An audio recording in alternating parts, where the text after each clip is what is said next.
Best. Okay, guys, just bear with me here. I am just having some camera issues on this computer. So what I'm going to be doing is I'm probably just going to be sharing the screen with you, just so you guys can follow along. So just give me 1 second here. We're going to get going right away here. All right. Just want to make sure you guys can see the screen.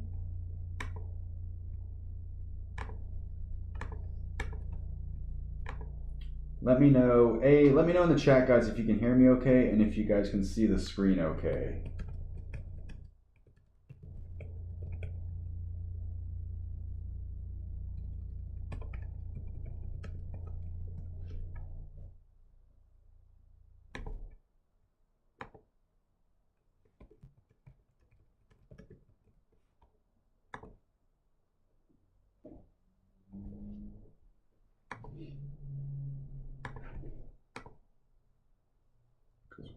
Once I can confirm, then we're going to get going on all of this.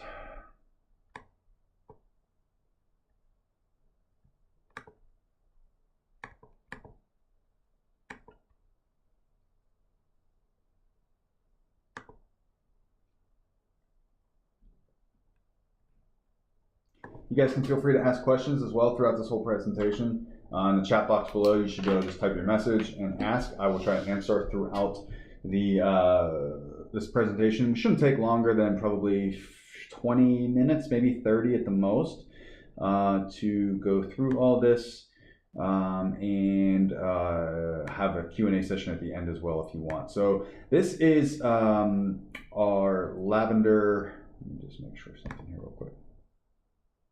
All right, perfect. So this is our newest property acquisition that we have taken down here at Sim Capital, and this is a 51 unit Class C property in the northeastern section of Houston, Texas.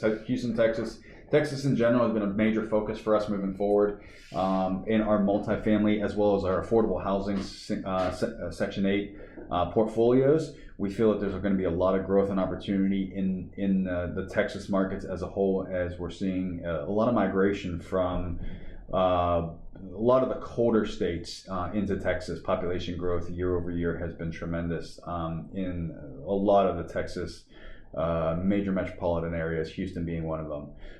And Houston is an area of growth and focus for us. This property is in the northeast section of Houston, which we like a lot, and provides us with a good value add opportunity to take down a good cash flowing performing property, but also increase the net operating income throughout or through the first 12 to 18 months via finalizing renovations as well as increasing rents to market average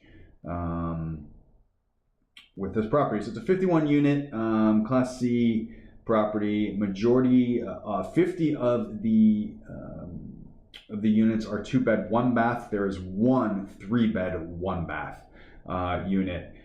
Majority of these units, with the exception of 7, have been completely updated already. However, rents have not been raised on them, so they are currently below market rents, which is one of the reasons why we targeted this property. The average rents right now are about $872 a month. This you can see the images of the updated units themselves. So the updated units are still at $872 a month. The market average would put it at about $949. 7 still need to be remodeled and are currently vacant. So we're operating right now at about an 84% occupancy on this property itself, which is going to allow us to finalize the 7 units that need to be renovated and then rent those up so that we're full occupancy. Now the other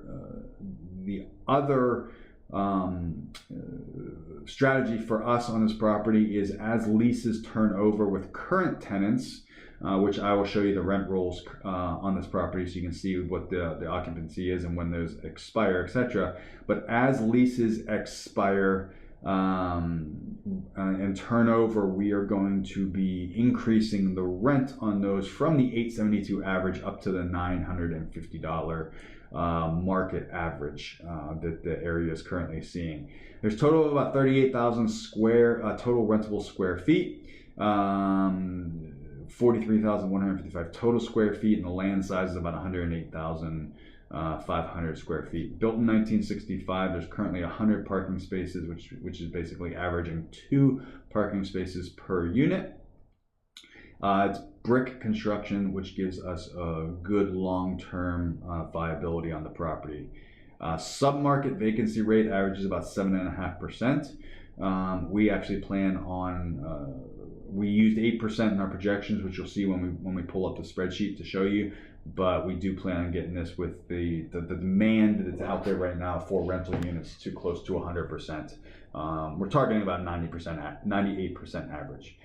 So just some more pictures here for you of the updated property. Everything's been updated: vinyl plank flooring, new cabinetry, granite countertops, and it is a gated community as well. So let's dive in here, look at the overview. Inner loop location in the Houston market, averaging $104,000 per door, 6.3% cap rate on actual 2021 numbers. All but 7 units have been recently remodeled, both interiors and exteriors.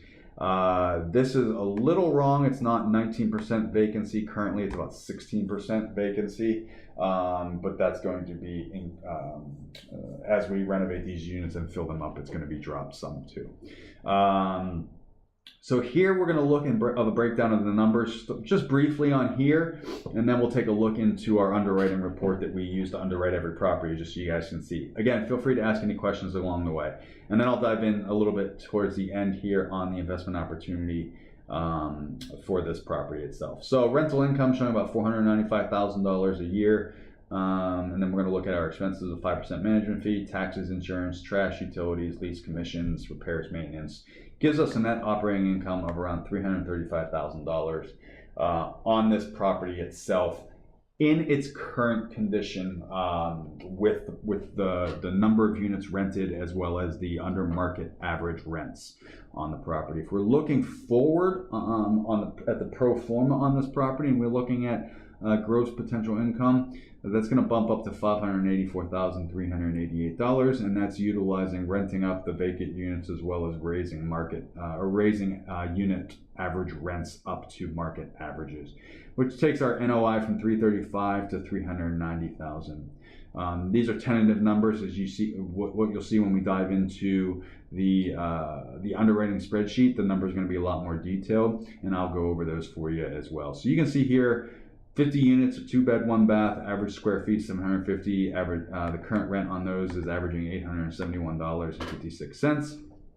A 3-bed, 1-bath is 1,100 square feet. There's only one of those, and it's averaging at 1,100 square feet.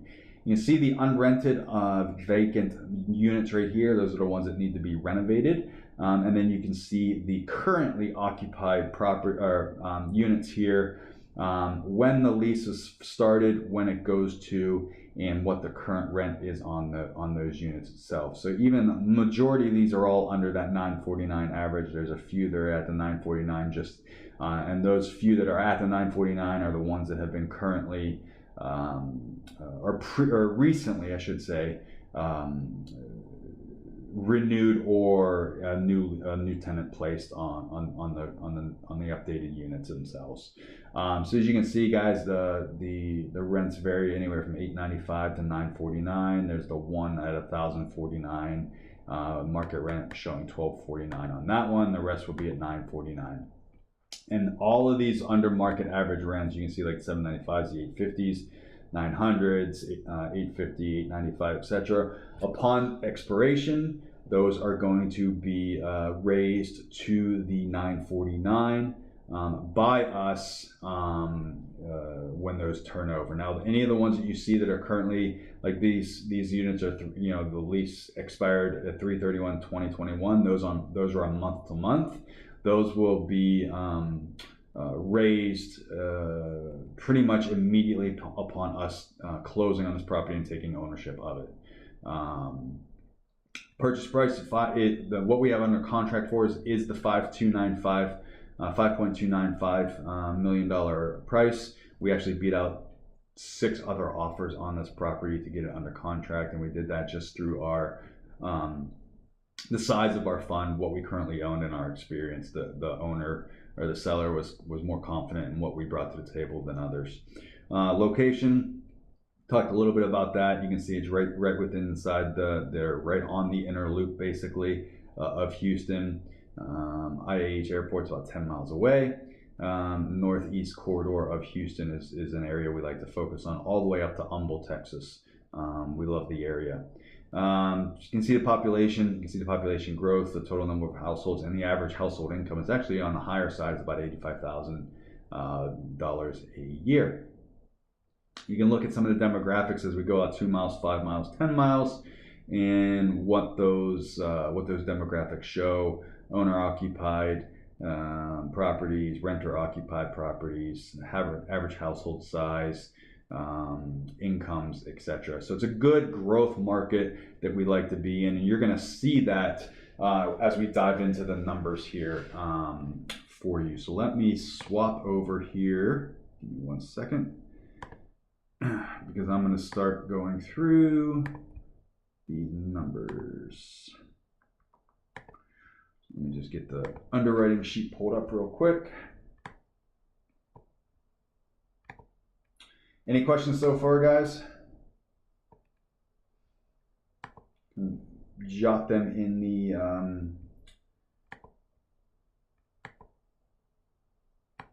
chat box. All right, so let me size this accordingly.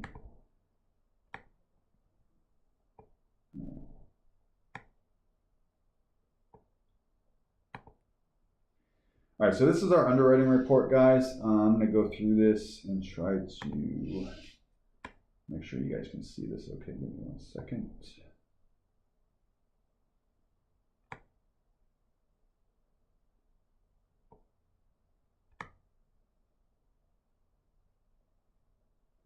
So make sure I get it all on the screen for you here. There we go. Yeah. Okay. All right, so this is our underwriting report. This is the exact report that we use when we are underwriting the property and taking a look at as to whether or not it's something that we want to take down or pursue. This is all based on the 5.295 purchase price. Obviously, the 50 units here, the 1 unit here, the monthly rent breakdown currently, the monthly rent breakdown at pro forma. When we get those units rented up and then get them up to market average. So you can see currently we're operating at actual numbers. Once we plug in each specific number, we're operating at a 5.74% cap rate. Now, and showing an NOI of about $303,000 versus the $330,000 that was in their the offering memorandum. Now, the reason that I'm showing you this and showing you the difference is because we dive in a little bit more and are a tad bit more conservative with our approach. So what you can see is if we look down here, we can see we have an 8% management fee in there, we have an 8% vacancy fee, and an 8% maintenance fee. So that's where the difference is coming when we look at our annualized NOI right here on this spreadsheet versus the $330,000 that they had in their in the offering memorandum for the property itself. So again, we want to be a little more conservative. We want to make sure our investment's protected as well as our investment is protected, and we like to be a little bit more cautious. We're also looking at a little bit higher of an interest rate now, just due to interest rates that are out there in the market with rising rates in the economic climate that we have currently. So we do tend to be a little bit more cautious when we're underwriting properties than what a lot of times you'll see in the offering memorandums. And again, if we can exceed these projections, then we're doing exactly what we're supposed to be doing. So that's current operation at takeover. Getting that vacancy up to 8% from the 14% that it's currently at now, which should be fairly easy because by the time we take ownership of the property and actually close on it, the 7 units that need to be renovated are going to be finished. which is nice because we won't have that capital expenditure either. Now, looking forward, if we're looking at pro forma and looking forward to once we get market rents up to market average, fill those vacant units, you can see we go from a $303,000 NOI to a $386,000 NOI, which takes our cap rate up to the 7.29%, which we really like to see. Now, once we're able to do that, this is where the magic kind of comes into play. Once we're able to do that, the valuation on that property changes immediately due to the increased NOI. So from a $5.295 million purchase price, by us being able to fill those vacancies and then get those rents raised up to market average at lease expiration, it takes the value of that property from $5.295 million up to just over $7 million once we stabilize that property. And then if we look at 3.5% year-over-year price appreciation growth, which is fairly conservative, but also the national average, you can see the property valuation increase over year 2, 3, 4, and 5. Now, what's important to notice is year 3 right here is typically when we target our refi events. And our refi events is what allows us to access that added equity that we've been able to add to that property through the forced appreciation when we increase the market average rents and fill those vacancies. So what we'll do is after that 24 months, sometime anywhere between 24 months and 36 months after purchase, we will go in and do a refi event with our lender where we're going to go in, we're going to refinance the property and pull out the equity. So on this property specifically, we purchased it for $5.295. We put 20% down, which means our balance that we financed was a little over $4 million. Okay. And so what we'll do is we'll go in and we'll refi this refi this property year 3, and if the value of that property is $7.5 million, and we do a cash out refi, we're going to be able to get $6 million out of that property at that point. Now, of that $6 million, $4 million of that will go back to pay off our initial mortgage. And then the $2 million that's left will be used to pay back our initial investors for their investment. So of that $2 million, about $1.5 million of that will go back to our investors, including what we invested ourselves, right? Which will leave about $500,000 that will be split among our investors and us. So our investors between 24 months and 36 months will get their initial investment back, as well as receive a split of that remaining profit of about $500,000. That $500,000 will be split 65-35. 65% of that $500,000 will go back to our investors at that time and be split amongst them based off of their investment amount and what their investment amount made up percentage-wise of that $1.5 million raise that we did. Now, keep in mind too, all the way through year 1, year 2, and up until that refinance event, you've also been receiving your 9% dividend that we pay on this property, right? So you've already made money on it. You've gotten back your initial investment plus a portion of the remaining profits. You're now riding on free money till the end of the investment, until the end of the investment period on this property. We're targeting a 5-year hold on this property. So for instance, if we jump down here and we look at some sample investment sizes on this property. Now keep in mind too, guys, that this is because we operate as a fund and not as a REIT, you get the tax advantages of depreciation. So you'll get your K1s every year, which will show your depreciation amount versus your profits that you'll be able to utilize to offset any capital gains taxes that might have to be paid on your profits that you're making with your preferred dividends, profit share, etc. So on this property itself, I'm going to give you, we have a $25,000 minimum investment. And as you can see off of 25, we have some samples here. returns based off a $25,000 minimum investment, based off of these numbers and these forward-looking projections. So a $25,000 investment, you're going to get $11,250 in preferred dividends over a 5-year period, profit share of $23,069.22.